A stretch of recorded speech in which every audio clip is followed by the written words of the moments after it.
Well, the Toronto Blue Jays bats are still asleep. Jeff Hoffman collapsed again, and Toronto has now dropped 6 straight series, extending their losing streak to 4 after a 6-2 loss to the Arizona Diamondbacks. Now, there's at least some good news on Dalton Varsho. Apparently, he's dealing with a quad issue, and that's what's causing him his knee discomfort. But there's been no structural damage, and he could be back within a couple of days. Super important for the Jays. Now, Max Scherzer got the start, and he bounced back nicely after that rough 8-run outing he had a few days ago.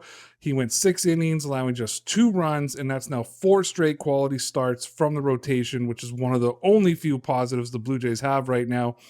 Now, offensively, the Jays got on the board early in the first inning with Nathan Lucas scoring a leadoff single, and then back-to-back singles from Vladdy and Jesus Sanchez. Now, the Diamondbacks would eventually take a 2-1 lead, but the Blue Jays did manage to tie the game in the 6th inning after a review overturned a double play, and Kazuma Okamoto came through with a clutch hit, but it didn't last long. In yesterday's video, I mentioned there was some interesting activity in the Blue Jays bullpen, and tonight it got even more interesting. With the game tied 2-2, Jeff Hoffman was brought into the game in the 8th inning to face the 8, 9, and 1 batters. And I don't know if this means John Schneider wanted to ensure Hoffman got some work in, or if Louis Varland may have been given the nod as the closer, but I've said 100 times, there is nobody I trust more than Louis Varland coming out of the Blue Jays bullpen.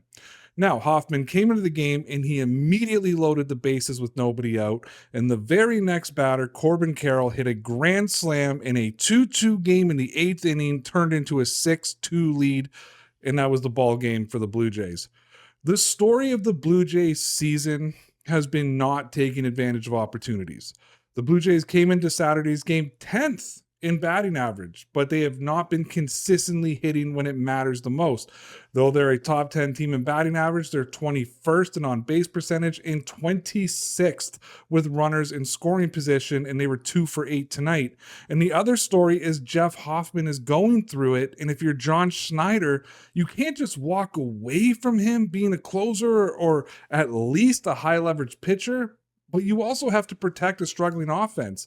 It's not probable that this current Blue Jays team is going to overcome a 3 or 4 run deficit. So I don't know what you do with Hoffman, but Toronto's now dropped their 6th straight series. And they all have to be better.